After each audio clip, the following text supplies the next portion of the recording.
Boa tarde, pessoal. A gente vai dar início agora às apresentações do resumo do segundo simpósio de urgência e emergência da UFPE. E nessa sala a gente vai ter 5 apresentações. E a gente vai contar com com a presença do avaliador Marco Kaique de Andrade Cavalcante.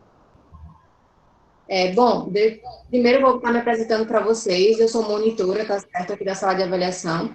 Eu e mais 2 monitores vamos estar explicando a dinâmica para vocês, como vai funcionar. E daí, qualquer dúvida, vocês podem estar mandando no chat, ok? E também vamos contar com a presença do avaliador, como falei para vocês anteriormente. O meu nome é Mirana, eu sou acadêmica de enfermagem da Universidade Federal de Alagoas. Atila? Oi, pessoal, meu nome é Adila, eu sou acadêmica de enfermagem também, só que eu sou da Universidade Federal de Pernambuco. Oi, gente, eu sou Vitória, estudante de fisioterapia da Universidade Estadual do Sudeste da Bahia, e nós estamos aqui para ajudar no que for necessário. Bom, vou dar primeiro algumas para vocês, tá certo? A gente já iniciou a gravação da sala, e daí a gente vai ter as apresentações de 5 a 8 minutos, e o avaliador vai ter o tempo de 10 minutos para poder falar algumas coisas que ele ache pertinentes, tá certo? Algumas considerações sobre a avaliação do trabalho. E daí, quando vocês começarem as apresentações, a gente vai estar também falando com vocês sobre a questão do tempo limite, ok? Que são 8 minutos para que não extrapole, tá bom? E daí, qualquer dúvida, como eu falei anteriormente, pode mandar no chat para a gente. E antes da gente iniciar, eu gostaria primeiro que o avaliador, o nosso professor Marton, ele pudesse se apresentar para a gente. Olá, pessoal, boa tarde. Meu nome é Marton, como o Mirana apresentou. Eu sou professor substituto do Núcleo de Enfermagem da Universidade Federal de Pernambuco. E para mim vai ser uma honra poder contribuir e avaliar o trabalho de vocês durante essa tarde. Então, eu espero que seja uma tarde bem proveitosa para todos. Bom, a gente vai iniciar agora, tá certo? A apresentação do resumo de número 05, que é o da Fernanda. E daí, após essa apresentação, caso o avaliador, como falei, ele deseje, ele vai poder fazer algumas considerações, ok? A Fernanda já está pronta para poder apresentar o trabalho? Sim. Pronto, sim. Fernanda. Você já pode começar a compartilhar, porque as meninas vão estar tanto olhando o chat e a Adela vai estar verificando também a questão do cronômetro, tá certo? Ok.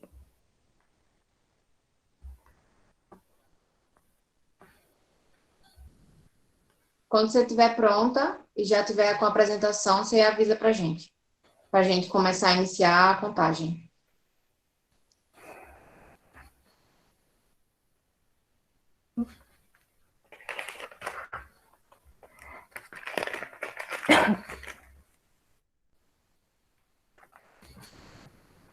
Ok. Pronto. A gente vai começar a cronometrar agora o tempo, tá certo? Tudo bem. Bom, boa tarde. Meu nome é Fernanda Cavalcante. Eu sou acadêmica do curso de fisioterapia da Universidade Maurício de Nassau, Pernambuco. Bom, o tema do nosso artigo é intubação orotraqueal e traqueostomia em pacientes com COVID-19, uma revisão integrativa. Bom, então ele foi identificado pela primeira vez na cidade de Wuhan, na China, em 2019. E por ser uma doença nova, não tem muito estudo sobre ela, rapidamente se espalhou em todos os continentes, chegando aqui no Brasil em fevereiro de 2020, e já em março já foram registrados 5.017 casos da doença. Bom, a síndrome clínica dela é representada por resfriado, síndrome gripal e pneumonia viral comum, geralmente sem grandes complicações. Porém, há pacientes que vêm a desenvolver a síndrome respiratória aguda grave, que no caso já é uma infecção do trato respiratório inferior. O paciente ele já vem apresentar sintomas mais graves, que seria a dispneia, queda da saturação periférica, cianose. Então, diante disso, em alguns casos, há necessidade de a inclusão da via aérea artificial nesse paciente. Cerca de 6 a 42% do caso da síndrome respiratória aguda grave, vai precisar da intubação orotraqueal ou da traqueostomia. Mas o que ocorre? Esses dois procedimentos, eles são grandes geradores de aerosol, que é a principal meio de disseminação da doença. Então, o que foi observado? Que há uma necessidade de ser feita toda uma preparação da equipe multidisciplinar referente à proteção da equipe, referente a esse perigo grande de infecção da equipe envolvida. Então, referente ao procedimento, então, é necessário que haja toda a preparação da equipe referente aos EPIs, haja uma separação de materiais que serão utilizados durante o procedimento, é necessário que haja uma checagem dos equipamentos, como a discussão da equipe referente ao caso do paciente e ao tipo do procedimento que vai estar sendo realizado. E, no caso, o principal objetivo da intubação orotraqueal traqueostomia nesse paciente seria a reversão da hipoxemia severa, referente aos pacientes com COVID. Bom, aqui, na imagem, a imagem esquerda tem uma imagem de um tubo orotraqueal, que é feita a isenção via oral nesse paciente, e à direita tem uma cânula para traqueostomia, que no caso já é um procedimento cirúrgico, que é feita uma incisão no pescoço do paciente, na região de traqueia, para a colocação da cânula, que possa ser feita a ventilação mecânica. Bom, então o objetivo é observar a realização de procedimento de vias aéreas artificiais em pacientes positivos para a COVID-19. Bom, então, o tipo de estudo é uma revisão integrativa, no qual foi feita a busca de artigos na base de dados Medline, PubMed, Lilac, Cielo, Spacos. Os descritores utilizados foram infecção por COVID-19,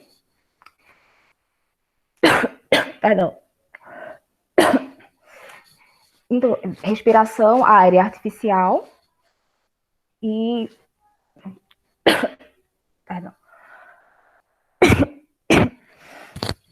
intubação e traqueostomia, O período de estudo foi realizado no mês de julho. O critério de inclusão foram artigos experimentais, sem restrição linguística, que versassem sobre o tema abordado. Critério de exclusão foram artigos que fossem resumo, artigos que não atingissem um público-alvo, como gestantes, população neonatal, geriátrica, e também artigos que fossem de intubação, porém não fossem relacionados ao COVID-19. Bom, referente aos resultados, então, diante dos descritores utilizados nas nossas bases de dados, conseguimos localizar 45 estudos, no qual 9 foram excluídos por serem resumos. Referente a eles, restaram 36 artigos para uma análise mais detalhada, do qual 30 foram excluídos devido à fuga do tema, publicação gestante, publicação geriátrica e neonatal, restando 6 estudos. Bom, dos estudos selecionados, começamos com o Cook e colaboradores 2020, do qual Cook, ele verificou a necessidade de intubação precoce, porque ele avaliou que os pacientes com a COVID-19, ele tende ao agravamento da doença decorrente à hipoxemia severa. Então, ele avaliou que precisaria ser estudado essa intubação precoce. Mas, mediante isso, seria necessário haver uma preparação da equipe. Uma preparação referente à questão de materiais, a preparação referente à paramentação dessa equipe que vai estar envolvida no procedimento. Já IAL e colaboradores 2020, foi feito um estudo de uma série de casos em 2 hospitais na China, do qual ele verificou que 2 profissionais responsáveis pela intubação, ele teve dificuldade no procedimento decorrente à paramentação, no qual alegaram dificuldade em embaçamento decorrente à máscara, aí dificultou a realização do procedimento. Já Menegoso, 2020, ele verificou que já há amplamente descrito na literatura o procedimento da intubação quanto da traqueostomia. Porém, ele verificou o seguinte, que na literatura não tem nenhum procedimento, nenhum protocolo que garanta essa segurança da equipe médica, da equipe de enfermagem, dos fisioterapeutas envolvidos, que seja totalmente segura. Ele verificou que não existe ainda nenhum protocolo, nenhum documento na literatura que assegure esse 100% de segurança. Então, ele verificou a necessidade de criar um novo protocolo para essa eficácia. Bom, Jabot, ele verificou na análise de casos, que foi efetivada por eles, os colaboradores, que quando há uma equipe que não é experiente no procedimento da intubação desses pacientes com Covid, que já são, no caso de intubação, já são pacientes já graves, e quando não há uma preparação de equipamentos, com erro de ventilação, pode haver um grande risco de contaminação para a equipe envolvida, como também alto risco ao paciente, porque a equipe não estaria preparada para a execução desse procedimento. E isso corrobora com Vera e colaboradores, em 2020, ele verificou que quando a equipe ela é treinada, quando a equipe tem toda a ciência dos EPIs que serão utilizados, quando há uma testagem de equipamentos, quando há uma separação de drogas, quando há toda feita uma preparação do ambiente que vai ser feito o procedimento, e com uma discussão da equipe envolvida, tudo isso vai facilitar o procedimento, vai ocorrer que o processo seja mais rápido, e isso diminui o risco de contaminação. E Lois e colaboradores também teve essa mesma conclusão, que a intubação é um procedimento realmente necessário em boa parte dos casos, mas há necessidade que haja uma preparação dessa equipe, porque se a equipe não estiver preparada... Com licença, Fernanda. Desculpa interromper, é que você extrapolou os 8 minutos. A gente vai te dar mais 2 minutos para você terminar sua apresentação, ok? Certo. Então, há necessidade dessa preparação da equipe. Então, concluindo, apesar dos procedimentos estarem bem descritos na literatura e serem rotina nos hospitais, a comunidade científica não contava com a pandemia do novo coronavírus e não contém instruções sobre a execução de forma totalmente segura, sendo necessário mais estudos para que ocorram a padronização desses protocolos nos hospitais. Então, a contribuição do fisioterapeuta, o fisioterapeuta é um dos profissionais de suma importância do tratamento de Covid-19 e a instituição de via aérea do paciente, né, influenciar na conduta adotada pelos profissionais fisioterapeutas. Além disso, a presença do fisioterapeuta neste procedimento é essencial. Com isso, o presente estudo ele ajudou a direcionar quais os métodos estão sendo adotados perante a realização desse procedimento para que haja uma segurança dos profissionais envolvidos. Então, foi feita uma abertura de leque referente à questão da presença dos profissionais, da equipe multidisciplinar envolvida, e essa necessidade de que haja uma padronização de métodos para a proteção de toda a equipe, visto que a Covid-19 ele tem esse alto poder de contaminação. Nossas referências.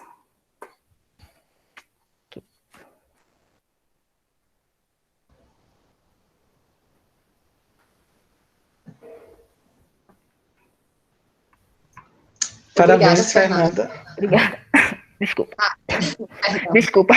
Agora eu tenho umas considerações Pode falar, sobre o Mila. trabalho. Oi. Pode falar. Sai daqui. Primeiramente, parabéns pela apresentação. É uma temática muito importante. Assim, eu só vou te dar umas dicas de como melhorar para os próximos. Quando eu estava lendo teu resumo, no objetivo tu propõe falar sobre a disseminação dos aerosóis. E aí poxa, vai ser bem legal porque está comprovado que a Covid-19 ela pode ser transmitida, né, pelos aerosóis. Só que aí quando eu cheguei no resultado, eu não vi a resposta para esse teu objetivo. E aí, na próxima, só tomar o cuidado de responder o teu objetivo. E aí eu queria saber de tu agora, pelo que tu viu, o profissional que vai fazer a intubação, ele está exposto a um grande risco? E se sim, na tua opinião, como futura profissional, hoje já teria condições de se estabelecer um protocolo e padronizar para o Brasil, para o mundo inteiro? Sim, realmente a Covid-19, como já foi ressaltado, essa questão da disseminação de aerosol, então ela é de alto risco para a equipe, decorrente ao profissional estar muito próximo ao paciente, tanto o médico, como o enfermeiro, como o fisioterapeuta, pela colocação da cânula, traqueostomia, o paciente pode ter reflexo de tosse, enfim, realmente o grande risco para a equipe envolvida.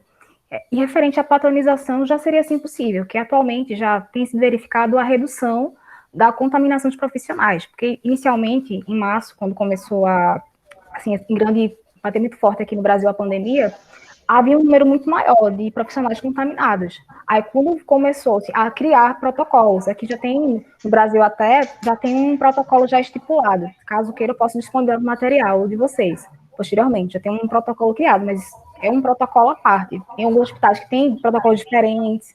Então, sobre a Covid, exatamente, ainda não tem na literatura hoje criado um protocolo X. Porém, mas com as informações que já estão chegando de vários locais, tem vários hospitais realizando estudos, já seria assim possível estar criando uma padronização. Ok. Parabéns mais uma vez. E eu estou satisfeita. Obrigada. Obrigada. Bom, pessoal, a gente agora vai dar início à nossa segunda apresentação, tá certo? Do resumo de número 10, é o da Carolina. Ela já se encontra na sala? Já estou aqui. Boa tarde. Boa tarde. Bom, você pode já começar a apresentação, tá certo? Para a gente poder cronometrar o seu tempo. Certo. Assim que você começar a projetar e dar um ok, a gente já começa a cronometrar, ok? Certo.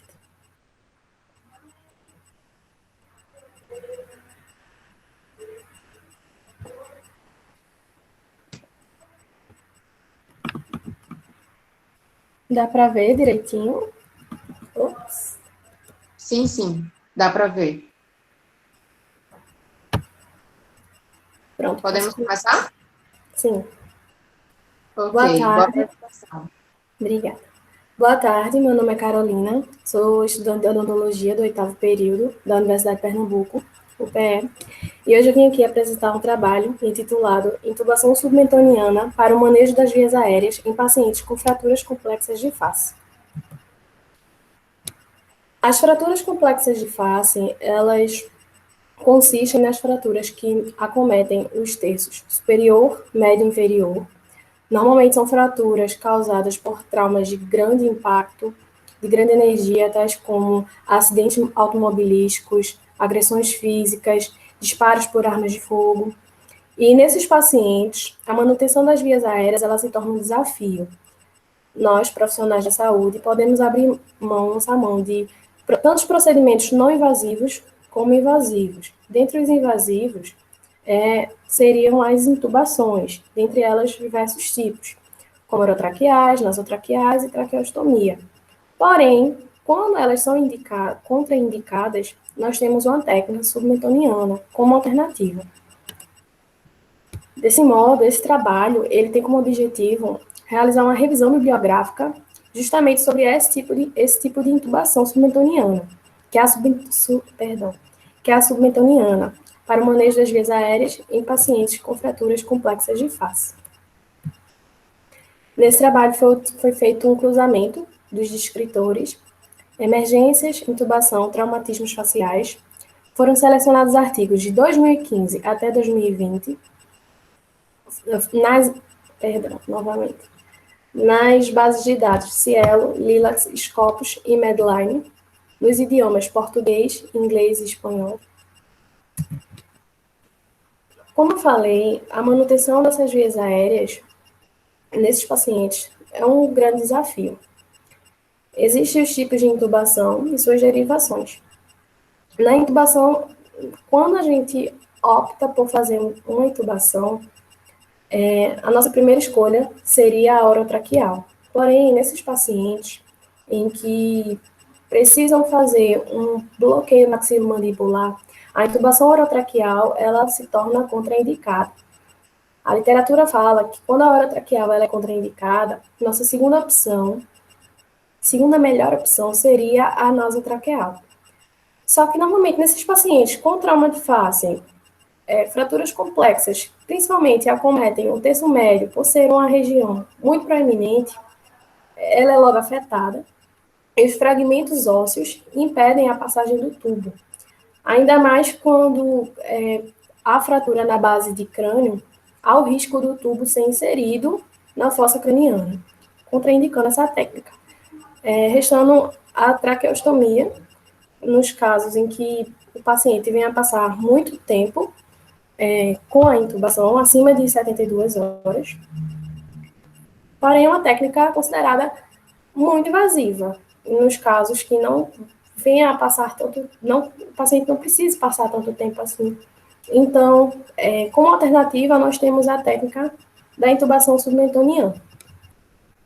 Ela é considerada uma técnica simples, fácil, consiste inicialmente na realização da via orotraqueal, faz a intubação orotraqueal normal, depois faz a asepsia do local, anestesia local, faz uma incisão na região submentoniana, paramedial, normalmente paralela à mandíbula. Essa incisão tem mais ou menos uns 2 centímetros.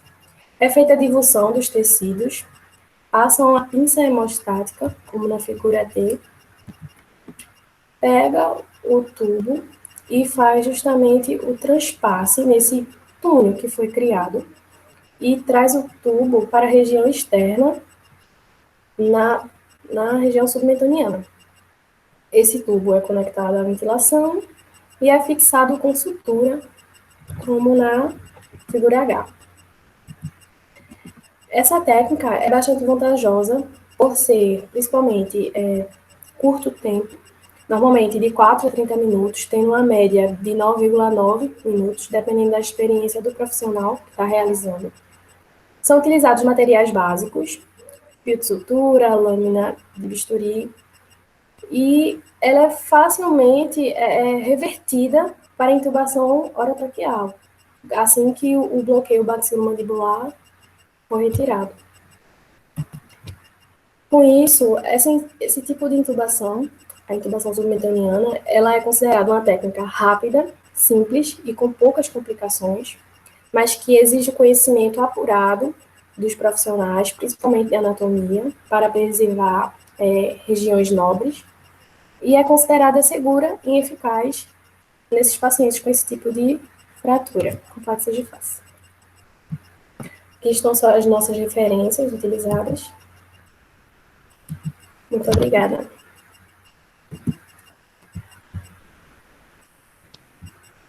Obrigada, Carolina. Agora eu vou passar a vez para o avaliador Marton, tá certo? Para ele fazer as suas considerações. Olá, Carolina. Olá, tudo bem? Tudo bem. Primeiramente, parabéns. Obrigada. Quando eu estava lendo teu resumo, eu fiquei assim encantado, porque eu não conhecia essa técnica. E aí, assim, eu achei bem promissora, né? Porque antes, assim, na emergência, ou você fazia intubação a convencional, ou partia logo com uma traqueostomia. E aí a gente sabe que a traqueostomia é uma coisa bem grossa, a gente pode dizer.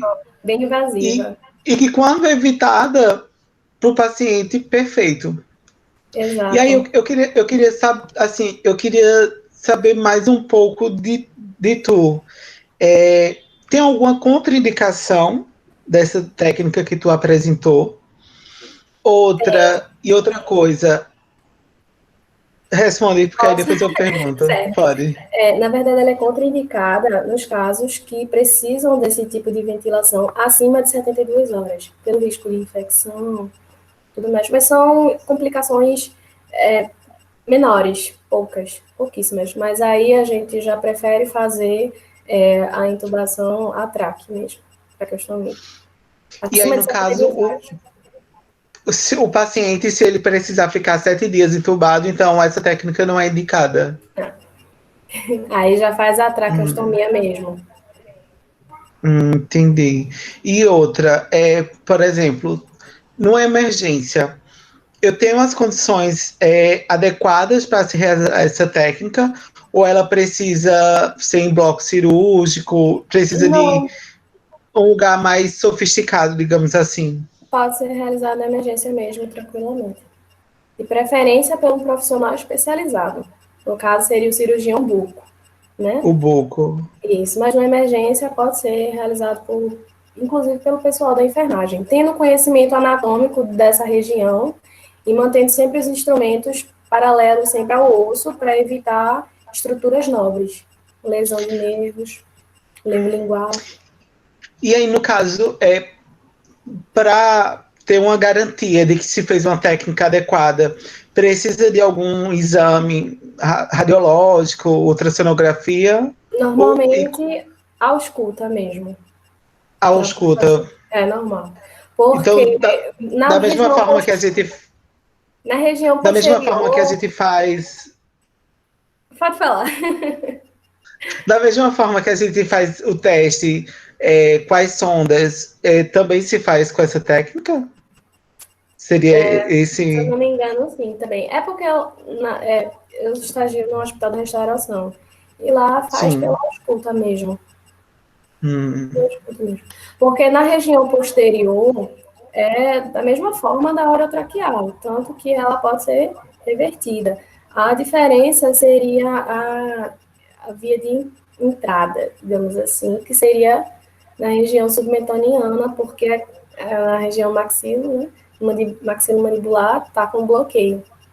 Estaria, né, após a realização. Entendi. Ela é mais realizada antes de fazer a cirurgia, sabe? Assim que fez a cirurgia, passa uns 2 dias, já retira. Ok. Parabéns mais uma vez. Obrigada.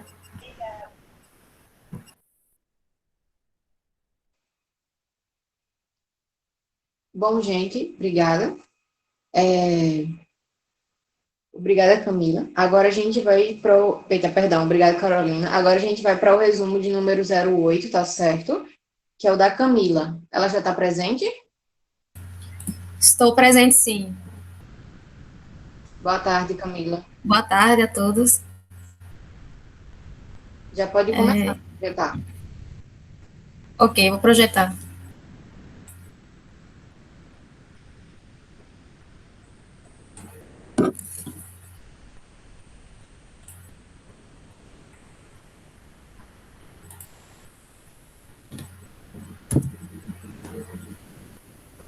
Todos estão vendo?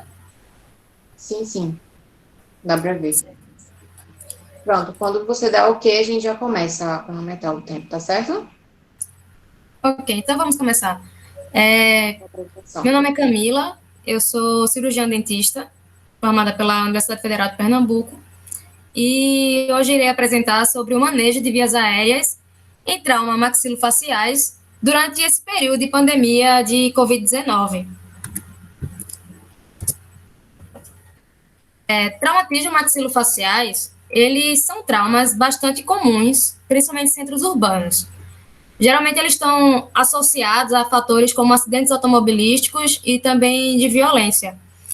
No entanto, devido à região que é acometida pela lesão, que é a região de face, e a sua íntima relação com a cavidade nasal, a via respiratória, então ele acomete essas vias e o que leva a um fator de preocupação maior nesse período de pandemia, devido à íntima relação da produção de aerosóis durante o manuseio das vias aéreas.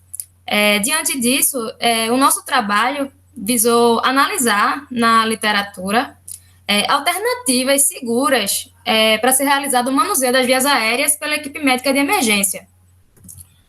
Esse trabalho se tratou de uma revisão integrativa, que a gente utilizou as bases de dados da Medline, Lilacs e CLOI Escapos. Essa pesquisa, a busca desses artigos foi realizada, buscando publicações que tivessem sido realizadas entre o período de dezembro de 2019, que foi quando surgiu os primeiros artigos sobre Covid, até então, agora em junho, que tinha sido publicado a respeito do assunto. E a gente utilizou os descritores, infecções por coronavírus, manuseio de vias aéreas e traqueostomia, e suas variações, na língua inglesa e espanhola, assim como também foi incluído os estudos que fossem publicados nessas línguas.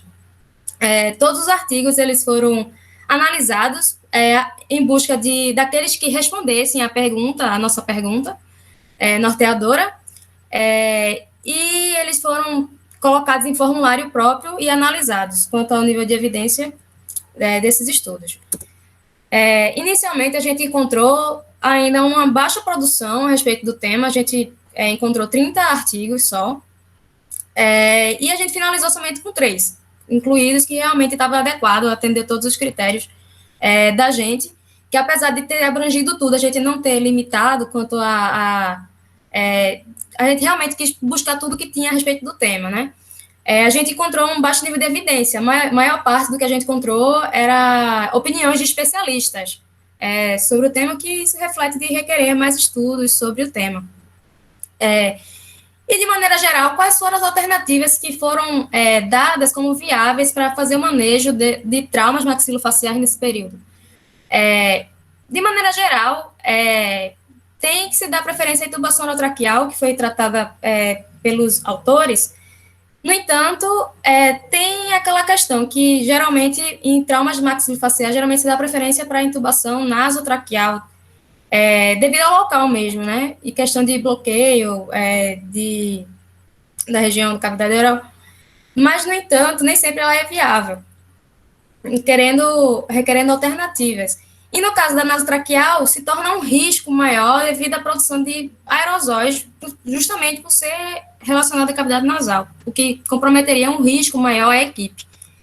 Como é um momento de emergência, aí tem um outro fator, que todos os pacientes têm que ser tratados como infectados.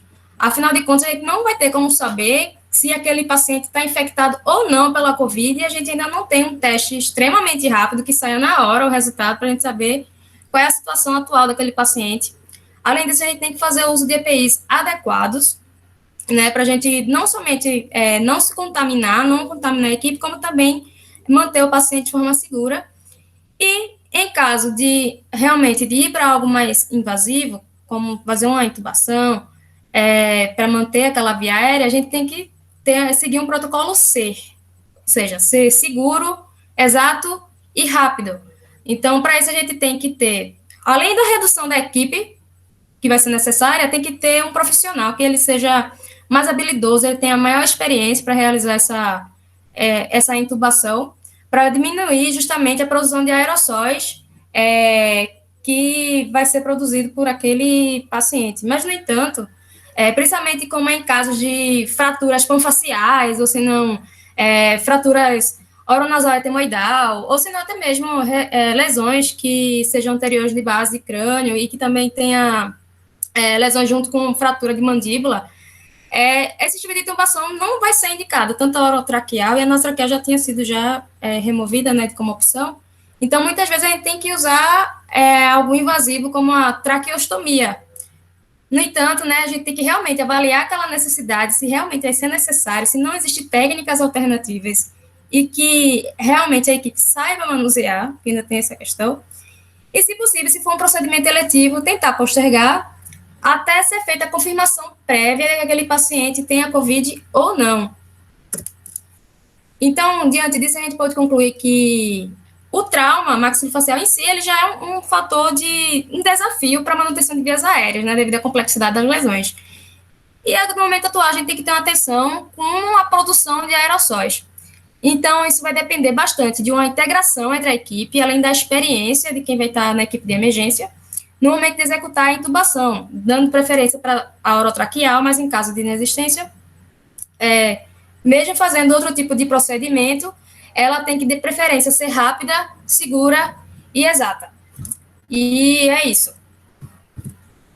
Estou aberta para possíveis perguntas e questionamentos sobre.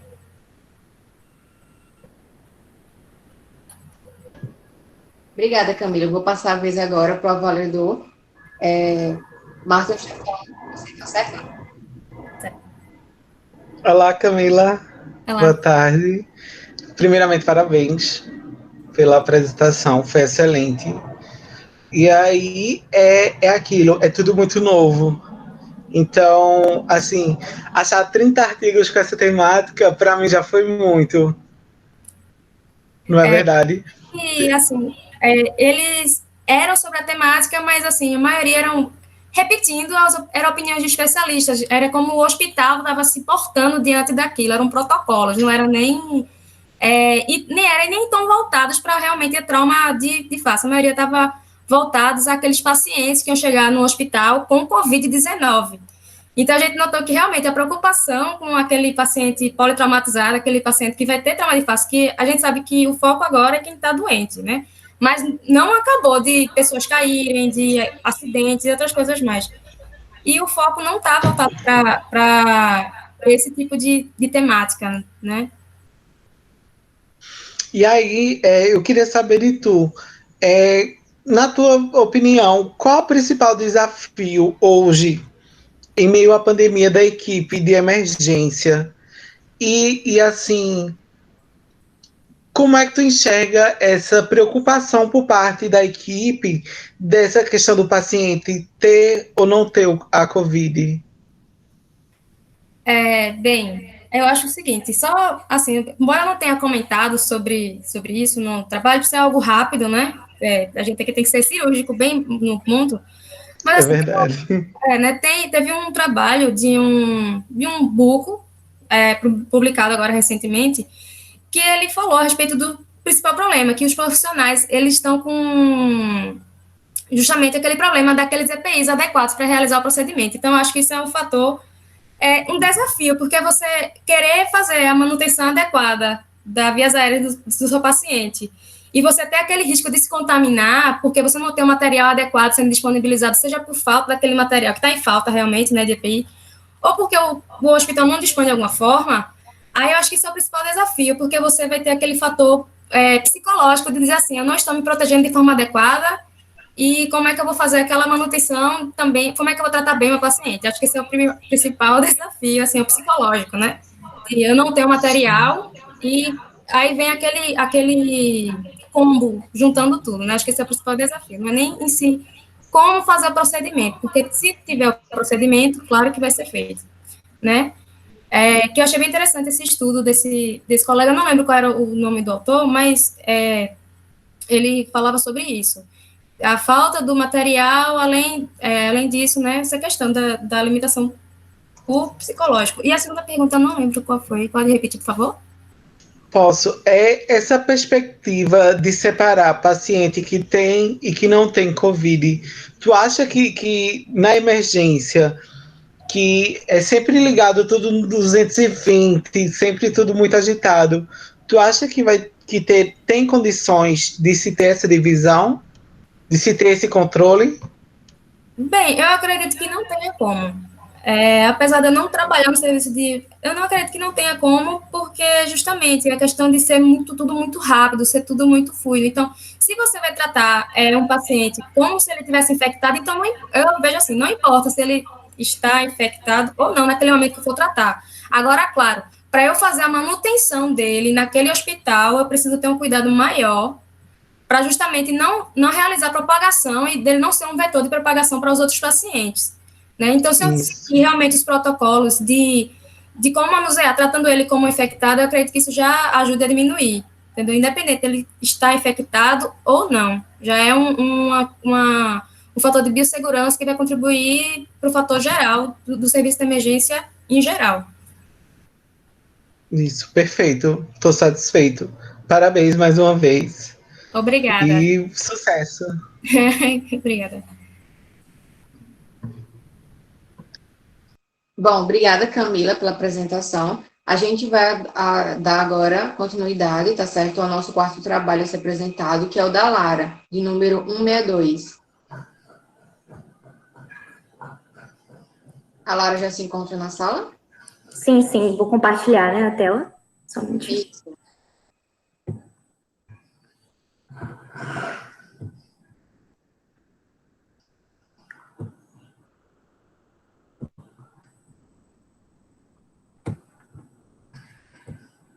Vocês conseguem ver?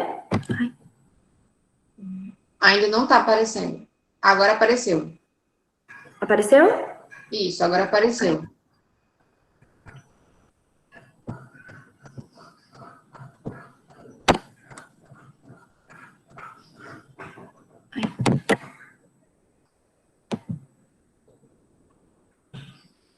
Continuam vendo, sim, né? Sim, agora tá tudo ok. Bom, quando Eu- você dá ok, a gente já começa a cronometrar. Saiu aí também? Peraí ainda. Não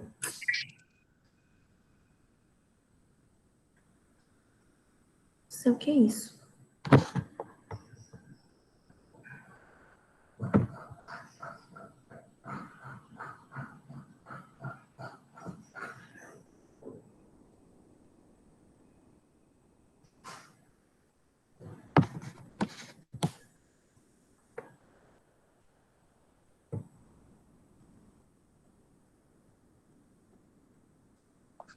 Pronto. Conseguem ver, né? Isso. Agora tá tudo ok. Quando você der o ok, a gente já começa, tá certo? Posso começar? Boa apresentação. Bom, obrigada. Boa tarde, meu nome é Lara Carvalho Lima Nogueira, eu sou acadêmica de medicina da Universidade de Tiradentes e escolhi o tema manifestações cardiovasculares em pacientes com Covid-19. Eu escolhi esse tema por ser um tema extremamente atual, né, e que está sendo muito veiculado em todos os jornais, revistas, né, em todos os meios de comunicação. O coronavírus, né, o SARS-CoV-2, ele teve o início em dezembro de 2019, na cidade de Wuhan, na China, e devido ao seu poder de disseminação extremamente veloz, e o fato de muitos se contaminarem e não apresentarem sintomas, ele se disseminou pelo mundo de uma forma extremamente rápida, e estamos vivendo a pandemia hoje, né? E ele gerou uma série de curiosidades e investigações em diversos pilares. E um dos grandes pilares dentro da medicina foi a cardiologia, né? A lesão, né, cardiovascular que ele gera pode ser multifatorial. Um dos é uma lesão direta, né, do vírus, uma lesão cardíaca direta, ou você pode ter uma diferença. O que seria essa diferença? Descompasso entre o aumento da demanda inflamatória, você tem um aumento daquilo, de uma energia que você precisa, e você tem uma redução de uma reserva cardíaca, ou seja, você tem um descompasso da necessidade e do que você tem de reserva. O coronavírus, ele também cursa, né, em alguns pacientes com elevação do dedímero e da interleucina 6. O dedímero, por exemplo, é muito importante para você ver a questão de haver fenômenos trombóticos, ele está muito relacionado, né? Além disso, alguns pacientes, principalmente, que têm algumas complicações, né, principalmente aqueles que têm complicações cardiovasculares, podem cursar com níveis de BNP, que é o quê? É um neurohormônio, né, secretado pelo ventrículo, e ele está muito ligado à disfunção miocárdica, e também o NP-proBNP, né, que eles estão associados, que eles podem indicar, sim, né, um comprometimento da função cardíaca.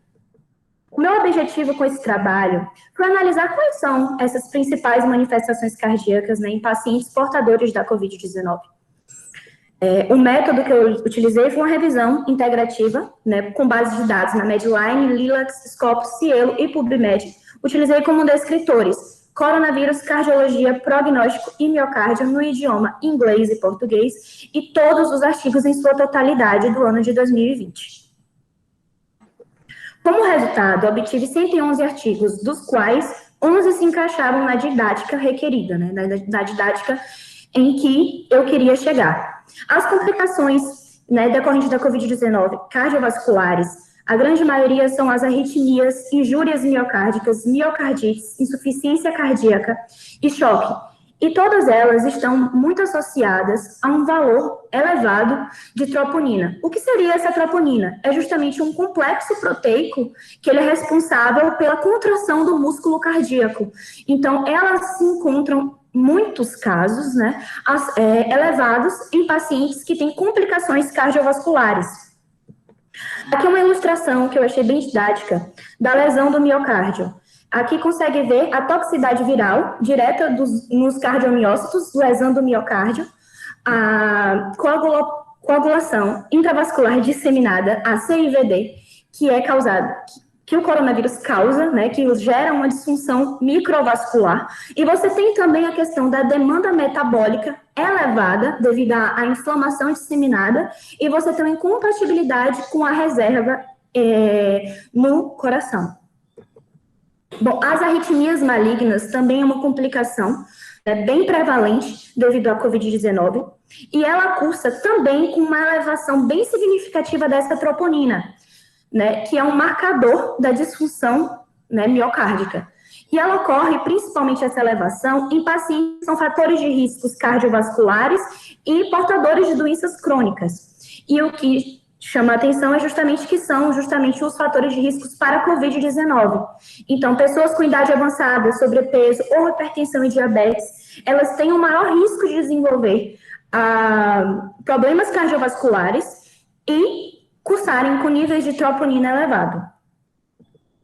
A conclusão é que há evidência, sim, de um acometimento cardiovascular e, consequente, um pior prognóstico.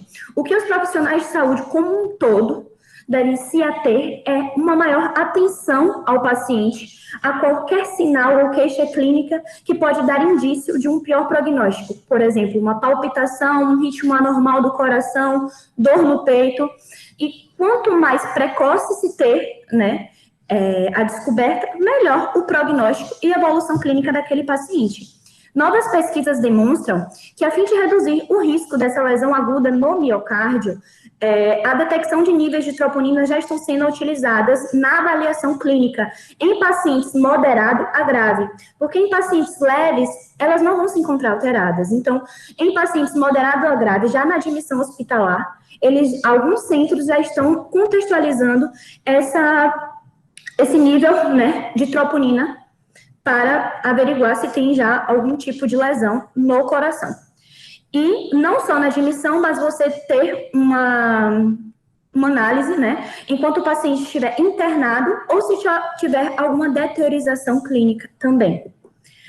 Por fim, né, por se tratar de um assunto extremamente atual, onde as descobertas são escassas, as pesquisas futuras têm o intuito de descobrir mais, averiguar mais, para que se tenha o quê? Um melhor prognóstico, né, diminuição das sequelas desses pacientes e gerar uma melhor qualidade de vida para aqueles que forem acometidos pela Covid-19. Aqui foram as referências que eu utilizei.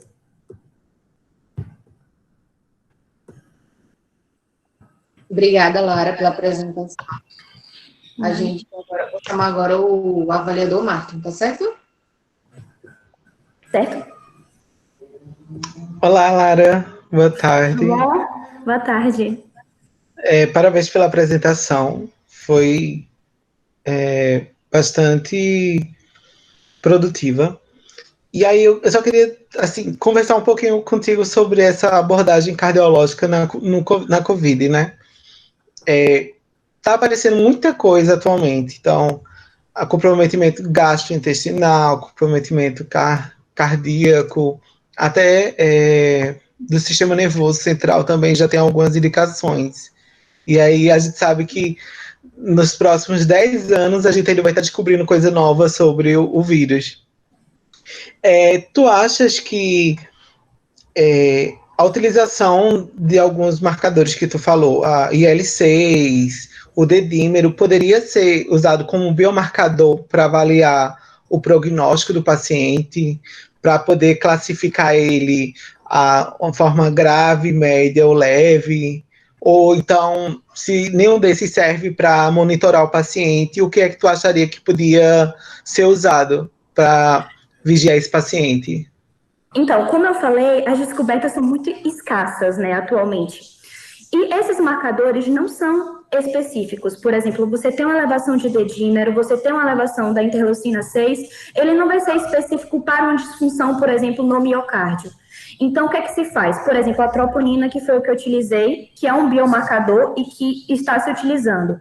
Ela sozinha não vai fechar prognóstico de nada. Ela precisa vir associada ao quê? Um quadro clínico sugestivo e dependendo, por exemplo, do que ela gerar, uma insuficiência cardíaca, uma miocardite, pedir exames complementares. Se for, por exemplo, uma arritmia, um eletrocardiograma associado a ela, então ela sozinha não vai dizer muita coisa.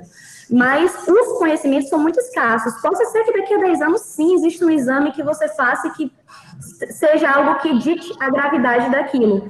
Mas, por exemplo, a troponina ele é pedido em pacientes graves a moderados, ou seja, não é pedido a leve, como como rotina, né? Porque não tem uma resposta significativa. Ele tem uma resposta mais significativa naqueles pacientes que já estão em estados mais graves.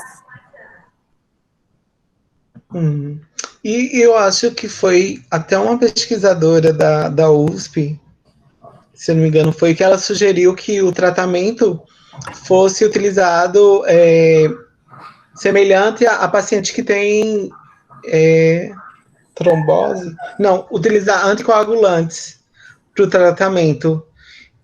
Não sei se tu chegou a ver alguma coisa na literatura. Olha, associado a esse tema em que eu pesquisei, a literatura não relata nada, entendeu? Ele relata mais a questão dos biomarcadores, dos sinais que eles podem indicar, associado a um quadro clínico, mas realmente associado a algum tipo de medicamento, não.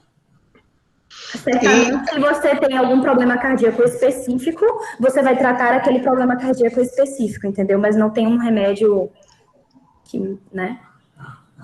E a última questão, eles trazem, assim, relato, eu não sei se tu chegou a pegar relato de casos, mas qual foi o desfecho do paciente? Eles conseguiram reverter? Teve mais óbito? Então, depende. Eu vi números, eu vi dados, sim, mas eu vi dados muito relacionados a tipos de problemas e os resultados mais isolados, entendeu? Não se tem muito ainda um resultado ainda geral, é algo muito recente, né? Mas sim está ligado a um pior prognóstico. Então, se você tem um pior prognóstico relacionado a pessoas que têm um problema cardíaco, a chance de letalidade é muito maior. É isso que os artigos trazem, de você ter uma maior letalidade nessas pessoas que apresentam manifestações cardiovasculares. Ok, estou satisfeito. Parabéns. Obrigada.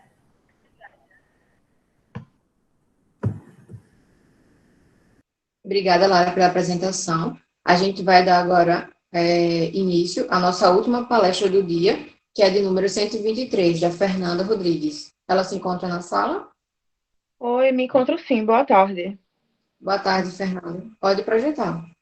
Tá ok.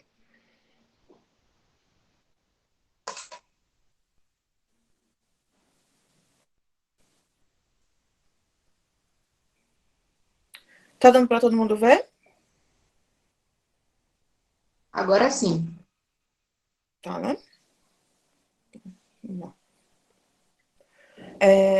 Boa tarde, meu nome é Fernanda de Souza Rodrigues, eu sou acadêmica de medicina da Uninasal e eu trouxe o resumo, o nível de conhecimento da população acerca do número telefônico do Serviço de Atendimento Móvel de Urgência. Os autores, além de mim, foi a professora doutora Iana Rafaela e outros acadêmicos de medicina, Caio Luiz, Ellen da Silva, Monique Emanuela e Raíssa Almeida. Todos nós participamos do projeto de extensão Reanimação. Para começar, eu trouxe duas perguntas, que seria o que é o Serviço de Atendimento Móvel de Urgência e como ele funciona.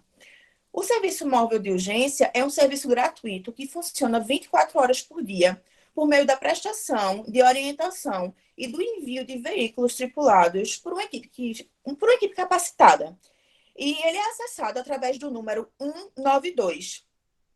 E ele é regulado por uma central de regulação de urgências.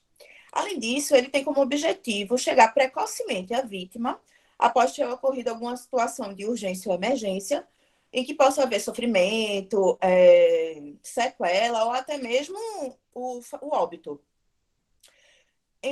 Já como funciona, ela funciona através do contato telefônico, em que inicialmente já se é dado os primeiros socorros iniciais, as primeiras orientações para o atendimento à vítima inicialmente. Os técnicos do atendimento telefônico, eles identificam a urgência e coletam os primeiros dados, a informação do local da urgência, a informação da vítima, e logo após, essa chamada ela é transferida para os médicos reguladores, que vai passar as primeiras orientações, os primeiros socorros à vítima e vai acionar as ambulâncias, caso seja necessário. Esse serviço ele dispõe de ambulâncias, que seriam uma lancha em forma de ambulância, motolância, que seria uma moto em forma de ambulância, aviões, enfim, ele é um serviço bem diversificado e ele é de alta complexidade. Diferentemente do que as pessoas pensam, ele não é de média ou de baixa complexidade, ele é de alta complexidade. Quando é que eu devo chamar esse serviço? Quando eu tiver uma urgência ou uma emergência. Problema cardiorrespiratório, envenenamento, choque, maus tratos, enfim. O nosso objetivo é avaliar o nível de conhecimento da população em geral acerca do número telefônico que deve ser utilizado nos casos de urgência que necessitam de atendimento pelo SAMU. Nossa metodologia foi um estudo descritivo exploratório em que aplicamos questionários na Praia de Boa Viagem, em Recife, Pernambuco, com uma amostra de 154 pessoas escolhidas de forma conveniente e tivemos como critério de inclusão ser maior de 18 anos e ser menor de 18 anos com a assinatura do responsável. Além disso, todos os participantes eles assinaram um termo de consentimento livre e esclarecido. Como resultado e discussão, nós utilizamos a seguinte pergunta para os entrevistados. Qual o número do SAMU? Desses, aproximadamente, esses números estão arredondados, aproximadamente 48% afirmou que sabia o número e acertou. E aproximadamente 52% ou não sabia, admitia que não sabia, ou então respondeu um número diferente. Inclusive, responderam números 190, que corresponde à Polícia Militar aqui em Pernambuco, aqui em Recife, e o 191, que corresponde à Polícia Rodoviária Federal. O que indica que aproximadamente 52% da amostra estudada não tinha conhecimento de um número de telefone que pode salvar vidas, ou evitar sequelas sérias em pacientes em situação de urgência e emergência. Como conclusão, nós temos a necessidade de divulgar o número do SAMU, mas não apenas nos limitar a essa divulgação, orientar também quando se deve ligar, para assim diminuir a incidência de desfechos desfavoráveis e facilitar e agilizar o atendimento.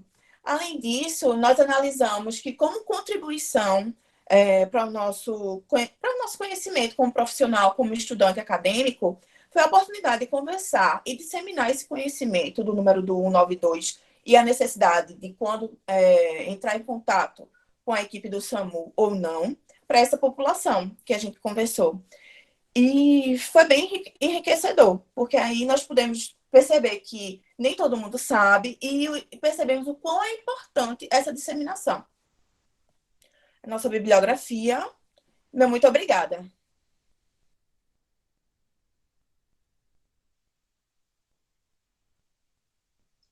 Obrigada, Fernanda. A gente vai passar agora a vez para o avaliador Márcio e fazer o restante das considerações, tá certo? Tá, ok. Olá, Fernanda, boa tarde. Oi, boa tarde. Parabéns pela apresentação.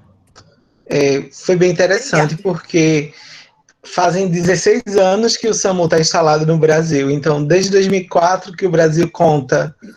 E aí é preocupante os dados que tu traz, porque nem 50% dos entrevistados sabiam. Então, eu queria saber de tu, o que é que poderia ser feito por parte dos órgãos de saúde para reverter esses dados, para a gente ter 90% da população consciente da ação e do número do SAMU? Eu acredito que a responsabilidade de disseminar essa informação, ela não é exclusiva do governo. Ela cabe também aos profissionais de saúde, aos médicos, enfermeiros, técnicos, de disseminar essa informação. E eu acredito que dessa forma vai chegar um maior número de pessoas. Havendo campanhas de conscientização nos hospitais, quando tiverem atendimento, os médicos sempre falarem, os enfermeiros também falarem, os fisioterapeutas informarem da existência desse número. E explicando a importância. E tu achas que qual seria o maior meio de veiculação para propagandas nesse nível? que possa atingir o maior número de pessoas? Hoje, eu acho que depende da classe social. Por exemplo, se eu quero atingir um público com uma classe social mais elevada, eu vou utilizar mais internet, jornal. Já para uma classe menos favorecida, eu acredito que a televisão, intervalo de novelas, enfim. A gente tem que direcionar o nosso público. Parabéns mais uma vez. E, obrigada. Tua pesquisa é bastante importante porque alerta, né? Não só a gente, mas a população sobre o entendimento da população quanto aos serviços. Parabéns. Isso. Obrigada. Deixa eu só fazer um comentário. Inclusive, quando a gente estava pesquisando, eu achei um artigo falando sobre os alunos de medicina que também não sabiam. São poucos os alunos que também conhecem esse número. Aí, tipo, não é restrito somente à população. Alunos de medicina também não têm tanto conhecimento com o número do SAMU. Ok. Tá? Obrigada. Só isso. Mirana, passo para você a palavra. Gostaria de agradecer logo as meninas pelo apoio na monitoria, pelo envio dos resumos e por toda a logística, viu? Muito obrigado. Por nada, Marton. A gente que agradece a você pela sua disponibilidade, tá certo? E muito obrigada a todos que apresentaram hoje o resumo para a gente aqui nessa tarde. Foram trabalhos excelentes, parabéns, gente, a todos vocês. E a gente reforça que à noite a gente vai ter as nossas palestras do nosso segundo Simué, tá certo? Então é fundamental a presença de vocês. Agora vocês estão liberados. Até mais. Tchau.